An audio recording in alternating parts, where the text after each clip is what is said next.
Hi guys, welcome to Cine Series Recap. Today we are going to explain an American drama comedy movie Liar Liar, starring Jim Carrey in the lead role. This movie is a classic and one of Carrey's funniest performances to date. Liar Liar tells the story of Fletcher Reed, a successful lawyer who seems to care more about his career than his personal life.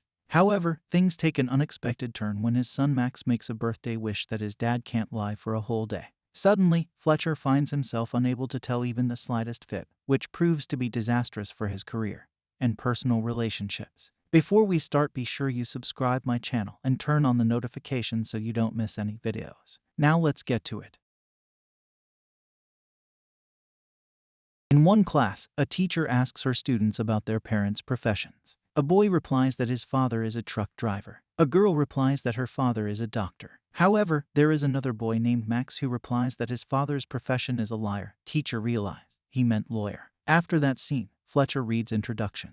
His colleagues congratulated him on his case. He told them it was a victory. His associate came and asked for his moment because a couple of reporters were waiting for him for the briefing on today's case. Mr. Reed went with his associate. Max and his mother Audrey are awaiting the arrival of his father. Fletcher returns home shortly after his father and instantly hugs him. They frequently play a game in which Fletcher twists his hand like a claw and pretends to hunt Max. Audrey asks him why he is late. He apologizes and tells a lie. He run out of gas. Yes, she doesn't believe that. Following that, Fletcher plans to take Max to the wrestling performance, but a man named Jerry appears and kisses Audrey in front of her. Fletcher and Audrey were previously divorced, and Jerry had been Audrey's lover all along.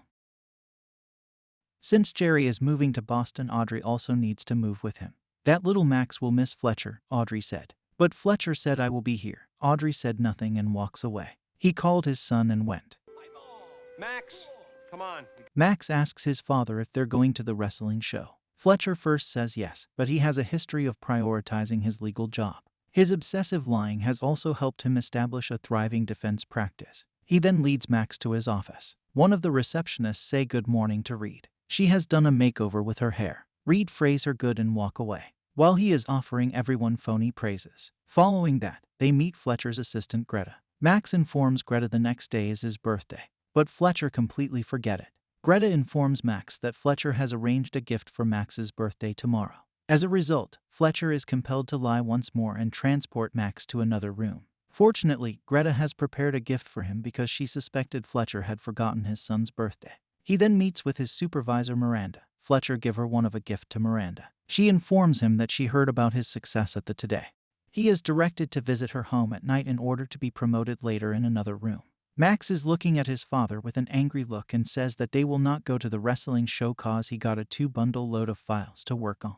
That night, Jerry and Audrey go on a date. Jerry suddenly proposes to her to marry him and asks her to move to another city. However, she does not seem ready for it, as if she is still hoping for Fletcher's love. Subscribe to Cine Series Recap for more recap videos. Meanwhile, Fletcher is preoccupied with his job, and Max is still waiting for him despite the fact that it is 12 a.m. in the morning. He wishes his son happy birthday. Fletcher instantly hands Max the gift that Greta had prepared for him. Max must be overjoyed to get the gift. He then invites his father to play with him, but Fletcher declines due to his hectic schedule. Right. Max is once again disappointed to hear this. Jerry and Audrey arrive the next day to pick up. Max shows Jerry Fletcher's present, and the two of them agree to play together. Audrey also reminds Fletcher to attend Max's birthday celebration tonight. Return to his office. Fletcher and Miranda meet with Samantha, their new customer. She is a gold digger who wishes to divorce her husband in order to obtain half of his riches. She approaches Fletcher with an issue that Samantha discovered. She cannot prevail in court since she has cheated on her spouse 7 times. Fletcher, on the other hand, manages to persuade Samantha not to give up and to continue fighting for her rights since she would receive more money if she wins in court. She finally changes her mind and agrees with Fletcher's strategy of winning at whatever cost. Miranda is astounded by Fletcher's ability because her firm will earn greatly from the case. She kisses him hard after saying this, even if he does not want to. Max, Audrey, and Jerry are currently celebrating Max's birthday. Except for Max, who is still waiting for his father to appear out of nowhere. The kids are all extremely happy. Jerry reminded Audrey about moving to Boston, but Audrey denied his offer because of Max. Jerry tried to convenience her. Fletcher contacts Audrey to inform her that he would be unable to attend Max's birthday party due to his obligation to sleep with Miranda. Audrey asks him to think about Max and birthday celebration. Max is soon disappointed. as he realizes that his father would be unable to attend his birthday celebration. As a result, he believes that his father always lies to him. Audrey asks Max to make a wish and blow the candles. He then makes a birthday wish for his father to be unable to speak a lie for a full day, which comes true instantly.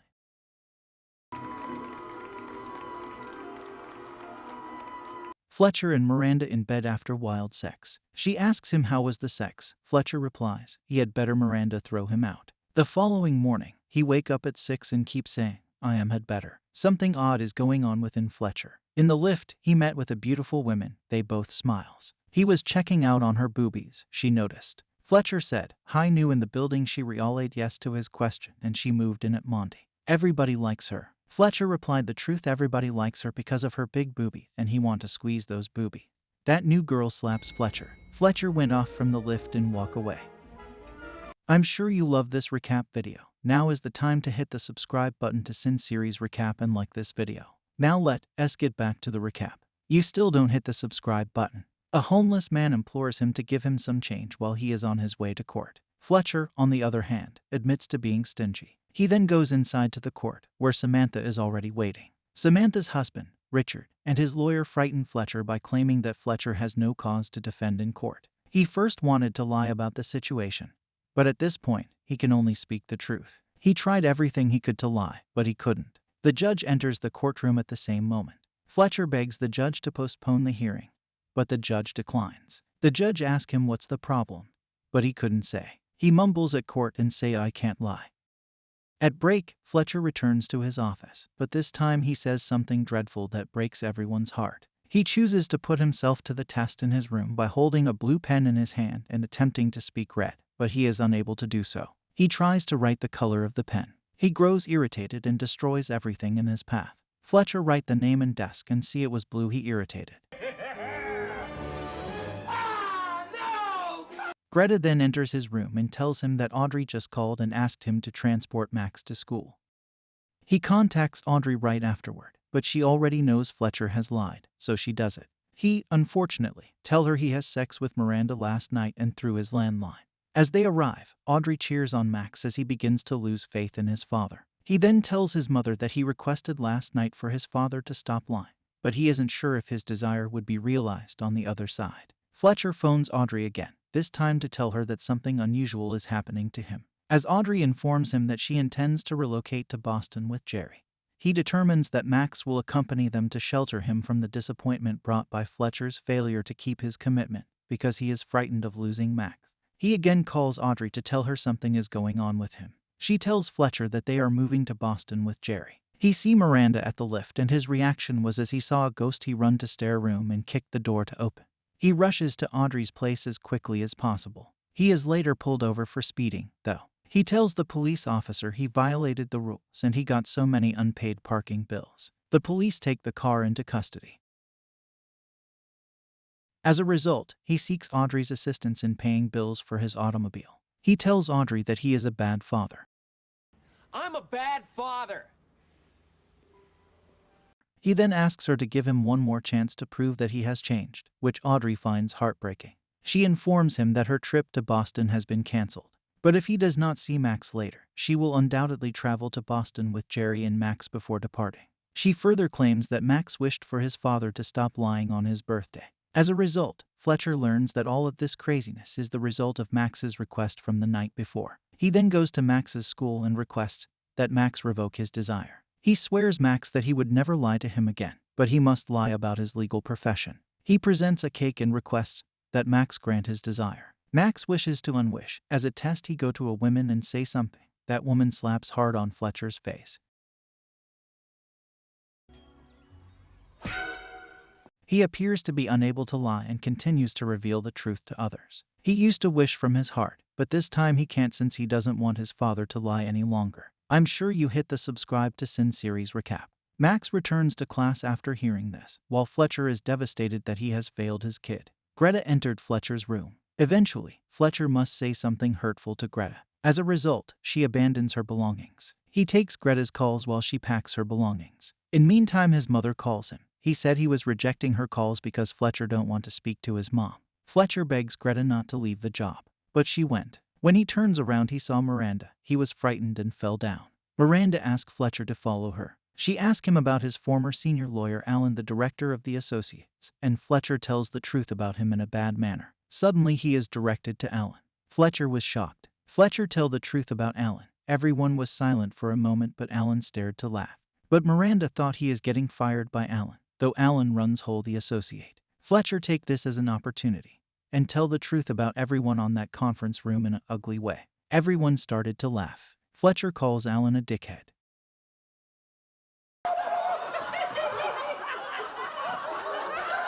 He made their day great. Fletcher returns to court in the following scene, and the judge orders that the prosecution begin. He drinks a lot of water. When Richard's lawyer delivers him evidence of Samantha's involvement with another man, the moaning sound reverberates the courtroom, and he is at a loss for words. He drinks a lot of water and requests permission to use the restroom from the judge. Yes, it can. But I've heard that if you... Fletcher is anxious to postpone the case, even beating himself up in the toilet so the court may reschedule it. While he beat himself, one of associate came inside and saw Fletcher beat himself. He replayed to him as he himself kicking his ass. What the hell are you doing? I'm kicking my ass, do you mind? The judge and associates wait for Fletcher to continue the judgments. A security guard leads him into the courtroom, but he responds truthfully. When the court asks if he can continue the case despite his severe injury, he takes another 10-minute rest before proceeding with the prosecution. Fletcher receives a call from Max and says he will meet with him later. Samantha then summons him from the rear and presents him to her major witness, Kenneth, with whom she has been having an affair throughout. Fletcher instructs Kenneth to be his witness in court when the prosecution begins. Nevertheless, because he is unable to lie, he defends Richard by encircling his own witness. The judge calls Reed for proceedings of the case. He summons Kenneth as witness. While questioning Kenneth, Reed calls objection by himself many times. As a result, Kenneth goes insane and confesses everything. After hearing all of these confessions, the court intends to dismiss the case because Samantha has been proven guilty and is very guaranteed to lose. Thankfully, he quickly finds that Samantha lied about her age and so signed the prenuptial agreement as a child without parental authorization, rendering the arrangement null and unenforceable. Fletcher won the case dramatically. Samantha kissed him wildly. Samantha is entitled to 50% of Richard's marital assets, which total $11 million, allowing Fletcher to win the case legitimately. Samantha also insists on challenging custody of their children in exchange for further money and monthly child support payments from Richard. The judge also directs that Samantha be given custody of the children. As he sees this, he understands he has contaminated Samantha with his own. When she begins to take the children with her, Richard begins to cry and pleads that he at least get the children. At that point, Fletcher recognizes what it takes to be a good father and realizes he is not treating his son properly. Fletcher, horrified by his error, requests that the judge rescind the ruling since he twisted the entire system. But his attitude enraged the judge, and he is imprisoned at the police station for insulting the court. I get a phone call! He calls Audrey to assist him, but she claims that he did not arrive today and that they are leaving. Audrey does not believe Fletcher since he often lies to her and hangs up the phone. Fortunately, Greta finally bails him out of jail. He expresses his gratitude to her. Due to his attitude in court and towards Alan, he got fired. Fletcher is very happy about that, and he thinks about starting his own firm. Fletcher appointed Greta as a new secretary. Fletcher races to the airport. Max has been identified as his first priority, but on the way, he encounters the beggar. This time, he lavishes him with cash. In the airport, Jerry imitates Fletcher Claw's game to Max, but there is no reaction from Max, because Jerry is not his Fletcher. As he gets to the airport, he discovers that the flight has already departed. In desperation, he hijacks a mobile stairwell and follows the jet onto the runway. He is searching Max in every window. Jerry points to Fletcher. Max believes that his father is simply saying goodbye through the glass. Max waves back. Fletcher attempts again, this time hurling one of his shoes at the plane's windscreen. As a result, the pilot decides to land the plane, but Fletcher is hurt and fractures his leg after collapsing the movable stairs. He shouts for help. While being carried on a stretcher, he informs Max that he has altered his entire life and promises to spend more time with him. He also points out that Max's birthday wish was made more than 24 hours ago. Max trusts him after hearing this and becomes extremely. Also, Audrey and Max decide not to accompany Jerry to Boston. Fletcher and Audrey are celebrating Max's birthday a year later. Max makes a birthday wish only to be interrupted by Fletcher, and Audrey kissing. Fletcher asks Max whether he wanted for them to get back together, but Max replies he only wished for rollerblades. Fletcher chases Audrey and Max around the house, and the family is back to normal. And that's the end of movie Lair 1997. Be sure to subscribe to my channel Cine Series Recap. Hit the like button and express your comments. Till then, stay tuned for more recap videos. See you.